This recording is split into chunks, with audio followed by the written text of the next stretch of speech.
Hello दोस्तों, कहानी की इस नई सीरीज में आप सभी का स्वागत है।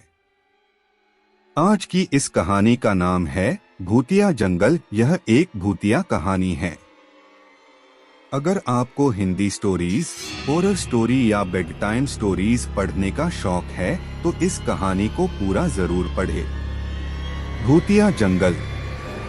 गांव में संपत और कप्तान नाम के दो व्यक्ति रहते थे। रत्नपुर गांव के करीब के जंगल में एक डायन का आतंक था। रत्नपुर गांव के बहुत से लोग उस जंगल में गायब भी हो चुके थे। संपत और कप्तान उसी जंगल से गुजर रहे थे। संपत, अरे कप्तान भाई, हमें शॉर्टकट रास्ते से नहीं आना चाहिए था। यहाँ से जल्दी चलो। सुना है यहाँ पर लोग रहस्यमय तरीके से गायब होते हैं। ये जंगल बड़ा ही डरावना है। कप्तान, अरे मेरा चेला होकर बुज़दिलों जैसी बातें कर रहा है। संपत, अरे कप्तान भाई, पिछले ही महीने सुखिया चाचा का बेटा इसी जंगल से लापता हो गया था, जिसका सुराग आज तक नहीं मिला। तुम तो वैसे भी 9 महीने शहर में बिताते हो और 3 महीने गांव में बिताते हो। तुम्हें क्या पता गांव में क्या चल रहा है।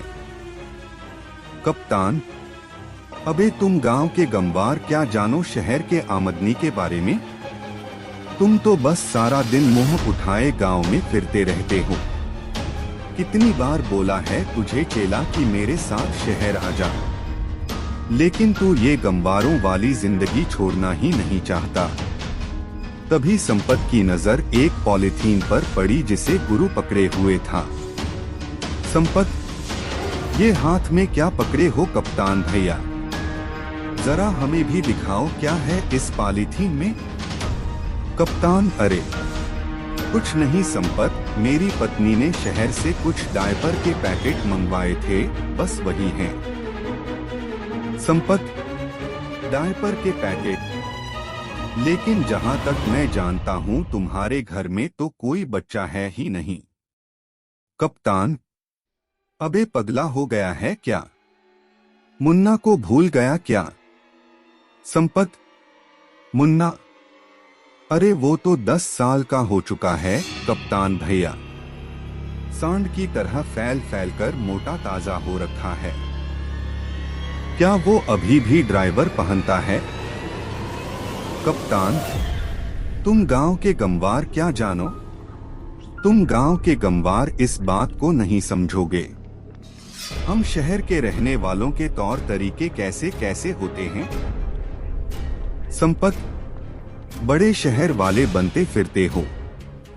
अरे सीधे सीधे ये क्यों नहीं कहते कि तुम्हारा वो सांड जैसा मुन्ना अब भी बिस्तर पर सूसू कर लेता है।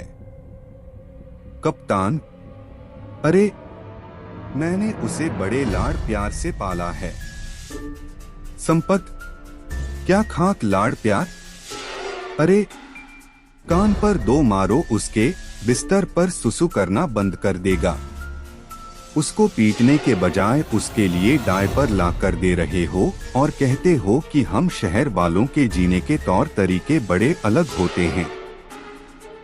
इससे तो अच्छा मेरा गाँव है भला। संपत ने यह बात बोली थी कि तभी अचानक देखते ही देखते चारों ओर धुआं छा गया और अजीब अजीब सी आवाजों का शोर होने लगा। कप्तान, ये धुआं कैसा संपत? मुझे कुछ भी दिखाई नहीं दे रहा। तभी संपत के कानों में कप्तान की चीख टकराई। चीख सुनकर संपत बुरी तरह से डर गया और बेहद फुर्ती से वहां से भाग गया। कुछ ही देर में संपत भागता हुआ गांव पहुंच गया और चिल्लाते हुए सबसे बोला।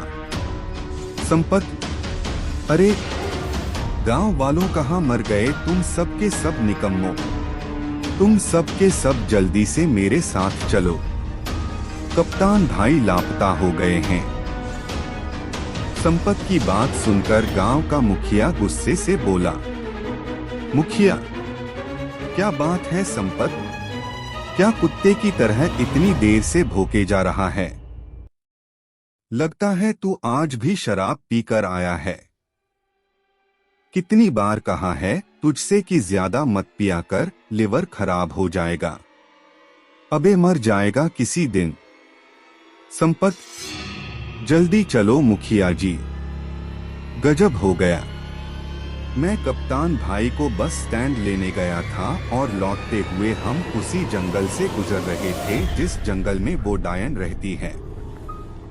अचानक चारों ओर धुआं धुआं छा गया और कप्तान भाई की चीख मेरे कानों में टकराई। मैं बड़ी मुश्किल से अपनी जान बचाकर भागा हूँ। मुखिया, तू दोस्त के नाम पर कलंक है। अपने जिगरी दोस्त को जिसे तू अपना गुरु मानता है, उसे अकेला छोड़कर भाग आया और हम सब गांव वालों को निकम्मा बोल रहा है। संपत, अरे तो क्या करता, मैं भी उस डायन का शिकार हो जाता। हाँ मुखिया, अगर मैं तेरी जगह होता, मैं अपने दोस्त का साथ कभी नहीं छोड़ता, भले ही मुझे उसके लिए अपनी जान ही क्यों नहीं देनी पड़ती।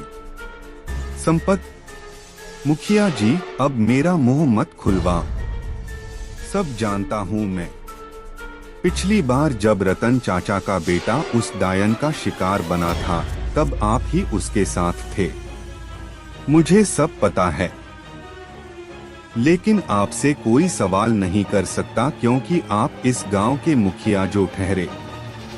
संपत ने यह बात बोली ही थी कि कप्तान हामफता हुआ वहां पर आ गया और गुस्से से संपत से बोला, कप्तान, अबे साले, जब तेरे जैसे दोस्त मेरे पास हो तो फिर मुझे दुश्मनों की क्या जरूरत है। मुझे अकेला छोड़कर भाग आया तू। संपत, अरे कप्तान भाई, तुम सही सलामत वापस आ गए। मैं तो समझा कि तुम्हें डायन ने पकड़कर मार दिया।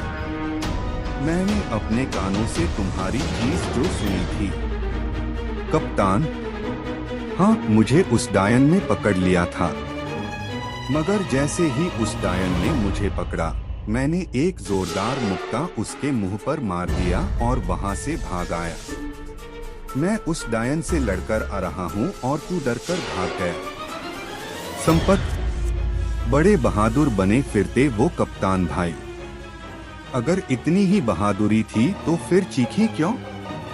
कप्तान, अबे अगर कोई अचानक से पीछे से पकड़ लेगा तो चौंक कर तो अलग से चीख ही निकलेगी ना।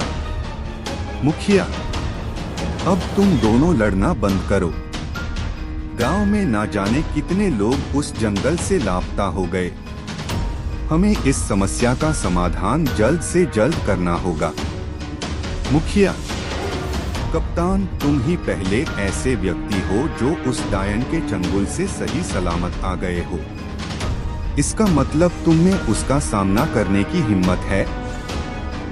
तुम ही हमें उस डायन से छुटकारा दिला सकते हो।